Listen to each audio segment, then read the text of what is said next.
சீக்கிரமா ஒதுங்குங்க. முதலுதவி மையத்துக்கு வழிவிடுங்க. இதோ இந்த கந்த சஷ்டி பெருவிழாவின் நாயகனாக முருகப்பெருமானை நாம் கொண்டாடுவதற்கு காரணமாக விளங்கக்கூடியவன் சூரபதுமன்.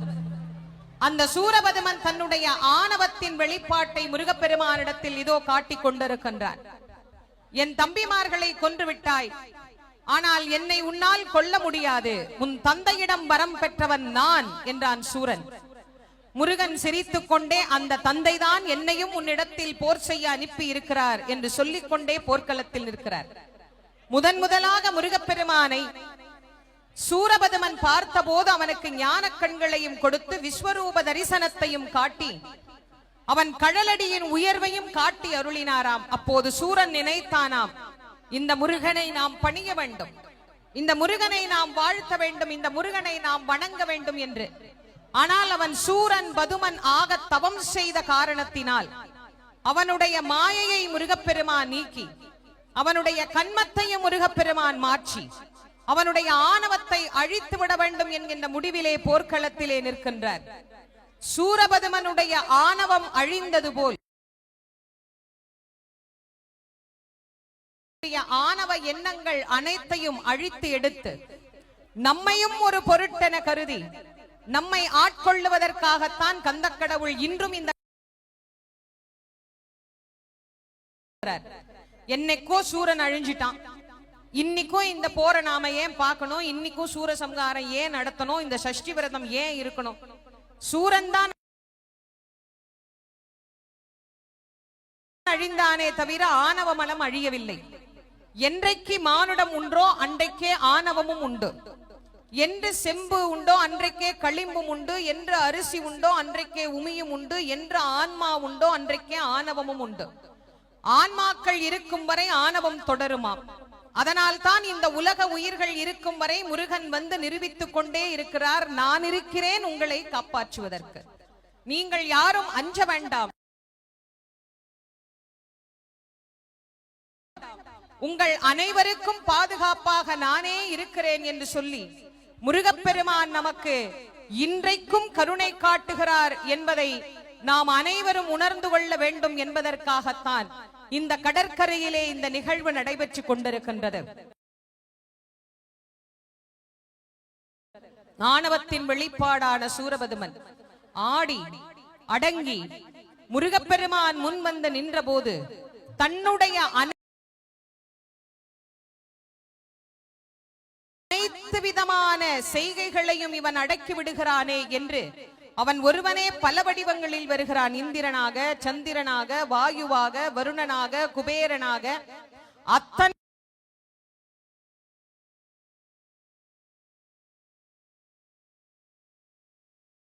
முருகப்பெருமான் அழித்து விட்டார். கடைசியிலே அவன் இரும்பு எஃகு மாமரமாக மாறினான். அவன் அசைவதனால் அண்டங்கள் அசைகின்றது, உலகங்கள் நடுங்குகின்றது, தேவர்கள் அஞ்சி நடுங்கினார்கள். அந்த தேவர்களை காப்பாற்றும் பொருட்டு முருகப்பெருமான் அஞ்சாதீர்கள் தேவர்களே, நான் இருக்கிறேன் என்று அபயம் தந்தருளினார். திடீரென்ற அந்த கணப்பொழுதிலே சூரன் அனைத்தையும் இருளாக மாற்றிவிட்டான். அந்த இருளிலே தேவர்களை அழித்து விடலாம் என்கின்ற எண்ணத்திலே தேவர்கள் மீது அவன் பாய்ந்த போது அப்பாவி தேவர்கள் முருகா ஓலம், முருகா ஓலம், முருகா எங்களை காப்பாற்றி அருள வேண்டும் என்று கேட்டபோது முருகப்பெருமான் அந்த இருளின் மீது ஞான ஒளி வெள்ளமாகிய வேலாயுதத்தை ஏவினார். அந்த வேல் சென்று மாமரத்தை இரு கூறாக பிளந்தது. ஒன்று சேவலாகவும் ஒன்று மயிலாகவும் மாறி முருகப்பெருமானுக்கு வாகனமாகவும் கொடியாகவும் மாறியது. அதன் வெளிப்பாட்டை தான் இன்றைக்கும் நாம் இந்த சூரசம்ஹார நிகழ்வாக கண்டு வழிபட்டுக் கொண்டிருக்கின்றோம். எவ்வளவு நேரம் இந்த ஆணவம் ஆட்டம் பிடிக்கிறது என்பதை நாம் பார்த்து கொண்டுதான் இருக்கிறோம். மனித உயிர்கள் ஒவ்வொன்றும் ஓய்வு பெற வேண்டும் என்பதுதான் இறைவனுக்கு எண்ணம்.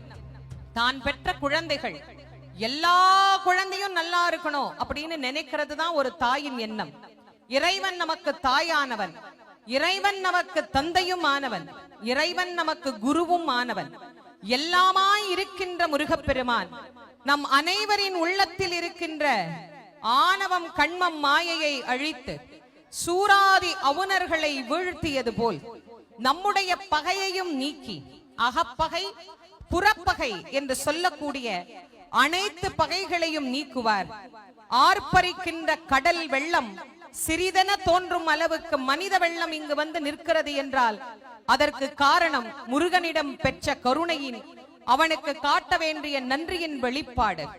நன்றி கொன்றவன் உய்வு பெற மாட்டான் என்பதை சொல்லும் சரித்தமே கந்தபுராண சரிதமாகும். நன்றி மறத்தல், நன்றி கொல்லுதல் என்கின்ற பாவங்களை செய்யக்கூடாது என்பதை நமக்கு சுட்டிக்காட்டுகிற புராணம் கந்த புராணம்.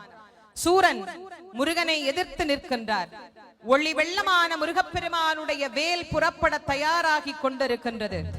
என்றைக்கும் ஞானத்தை வழங்கக்கூடிய அந்த வேல் நம் எல்லோருக்கும் எல்லா விதமான நலன்களையும் சகல செல்வ யோக மிக்க பெருவாழ்வையும் தந்தருள வேண்டுமாய் நாம் கந்த கடவுளினுடைய கழலடியை பணிகின்ற நேரம், இந்த நேரத்திற்குத்தான் நாம் காத்து கொண்டிருந்தோம்.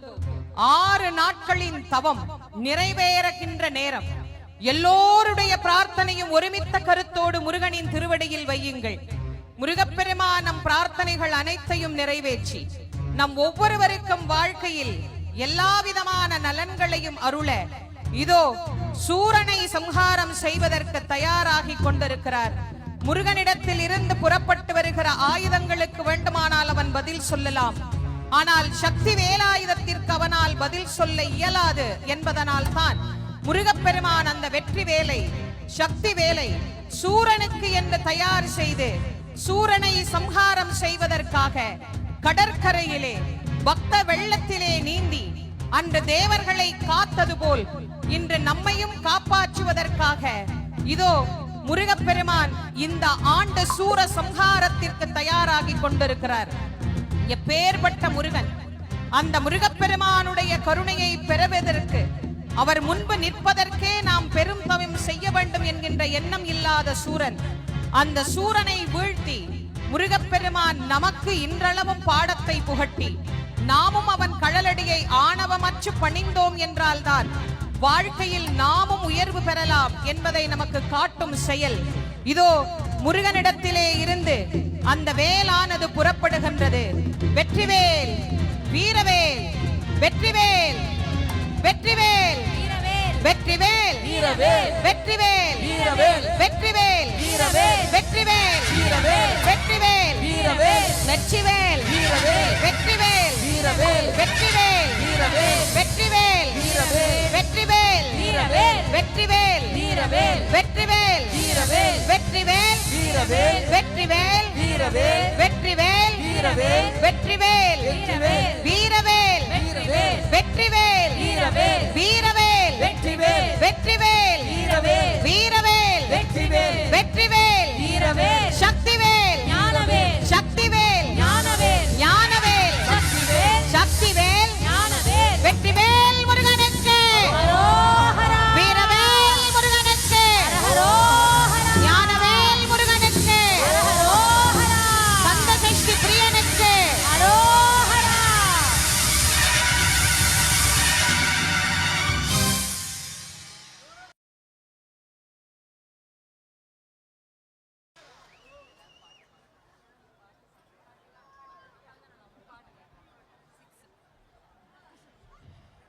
முருகப்பெருமான் இதோ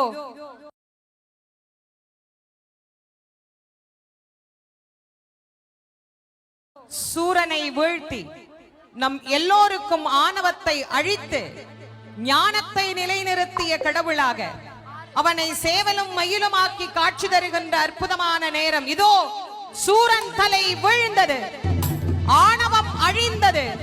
நம் அனைவருக்கும் முருகப்பெருமான்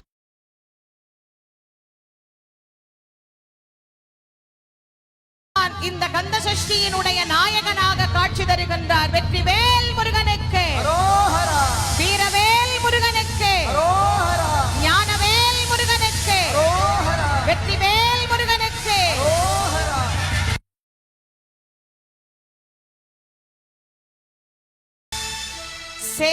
மயிலுமாக மாறியவன் முருகனுக்கு தொண்டனாக மாறினான். அதனால் தான் சேவலும் மயிலும் போற்றி திருக்கைவேல் போற்றி போற்றியே என்று